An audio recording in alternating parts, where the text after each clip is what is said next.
Dober dan in lep pozdrav vsem skupaj tudi v mojem imenu. Zdaj, če se je še pred nekaj leti zdelo, da je Sirija ena izmed najbolj stabilnih držav v Bližnjem vzhodu, vir stabilnosti in zelo pomembna država, je bil morda to vendar le vtis, ker ne smemo pozabiti, da je Sirijo obvladovala politična elita, ki izhaja iz alavitske manjšine in da tam je nezadovoljstvo tlelo že dlje časa. Ena izmed teh stvari govori tudi o tem, da recimo je že Al-Asadov oče že 1982 krvavo zatrl prvi poskus upora in stvari, ki so se potem dogajale v zadnjih 3 letih, so zgolj odraz tega nezadovoljstva, ki je globoko v sirskem ljudstvu tlel. Mislim, da morda veste, morda tudi naveste, da se je začel tisti upor tam v Siriji februarja 2010 na podlagi aretacije 15 otrok. Sirski režim je takrat areteral 15 otrok zaradi protivladnih grafitev in na podlagi tega so potem zrastli protivladni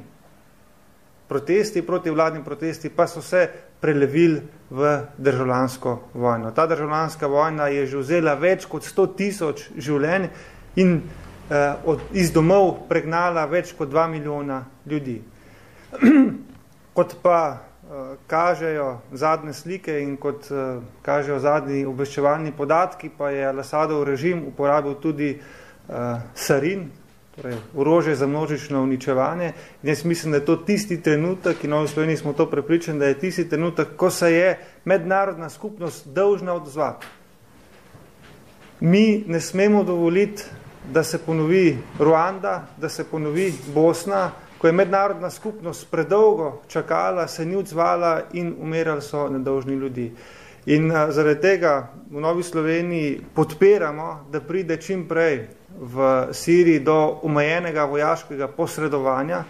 O čem govorimo? Govorimo o tem, da uporaba orožja za množično uničevanje ne sme ostati neodgovorjena, da vsi ostali avtoritarni režimi po svetu ne smejo dobiti sporočilo, če pobijajo nedolžne ljudi, se jim ne zgodi nič. In zaradi tega v Novi Sloveniji upamo, da bo do omejenega vojaškega posredovanja vendarle prišlo. Govorimo o napadih na vojaško infrastrukturo, ki omogoča izstreljevanje tega orožja za množično uničevanje. Gre predvsem za letališča, za artilerijska izstrelišča in za objekte, kjer se proizvaja to orožje za množično uničevanje. Ne govorimo o nobeni invaziji in o nobenem posegu podobnem Afganistanu oziroma Iraku. In zaradi tega bi rad zelo jasno sporočil tudi naslednjo. Mislim, da se je slovenska vlada zavzela za politično reševanje sirske krize. Politična rešitev sedanje sirske krize ni mogoča in kdorkoli ustraja na političnem reševanju sirske krize, podpira režim Al-Asada in s tem tudi se dela uhmepišovsko glede poboja stotine nedolžnih otrok in žena. Pa, če mi dovolite, vse te stvari že poznate, lahko po internetu dobite, ne, zakaj ni možna rešitev politične krize. Tudi te stvari jih dobro poznate, kdo podpira režim, kdo podpira opozicijo, ne, vas ne bom s temi stvarmi obremenjeval, ampak zdi se mi pa zelo pomemben tale podatek, da razčistimo, ne, in tudi slovenski in svetovni javnosti povemo, zakaj ni možen političen dogovor. Ne. Prva stvar je neenotnost opozicije in druga stvar je neenotnost svetovnih velesil. In ko je včeraj rekel, gospod Putin, da ukolikor bi pa se izkazalo, da je to orožje za množično uničevanje vrnile uporabo Al-Asad, potem je pa tudi Rusija pripravljena na posredovanje. Jaz mislim, da je to zgolj zavajanje in preusmerjanje pozornosti, da bistvena stvar, ki ne omogoča političen dogovor, je ta, da se očitno alavitska manjšina boji, ne, da bi izgubila vpliv, ki ga ima do zdaj. To je ena stvar. Druga stvar pa političen dogovor bi pomenil tudi nujen sestop z oblasti Al-Asada. Za Al-Asadov sestop z oblasti pa niso najprej zainteresirani Rusi, ker Rusi imajo v tem trenutku podpisanih pogodb za več kot $1 milijardo v orožju in drugi vojaški oborožitvi z Al-Asadom, to je ena stvar.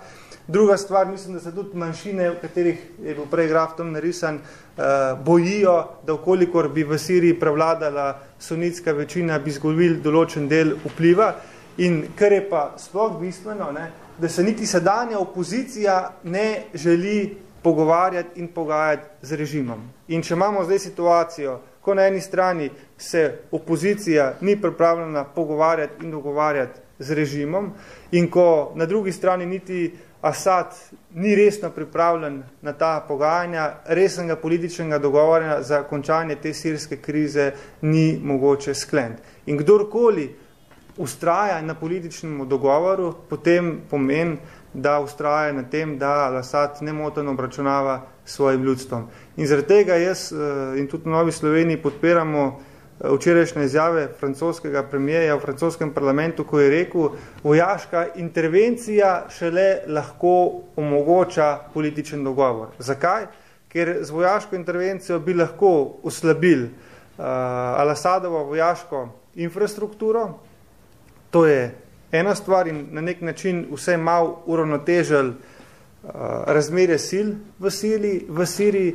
Druga stvar, ki je pa prav tako pomembna, je pa to, da je Zahod v zadnjem obdobju začel oboroževati sekularni del opozicije. Ker veste, da v zadnjem času se je izkazalo, da je bil vojaško zelo močen in je prosperiral zlasti radikalnejši del opozicije, džihadisti, in če želimo vzpostaviti enakovredne dve sile, ki bosta pripravljeni na političen dogovor, je torej edina možnost najprej oslabitev Al-Asadove vojaške infrastrukture in podpora sekularni opoziciji v Siriji. To mislim, da bodo ustvarili pogoje, da bo prišlo do političnega dogovora, predtem pa mislim, da političnega dogovora ni možno skleniti.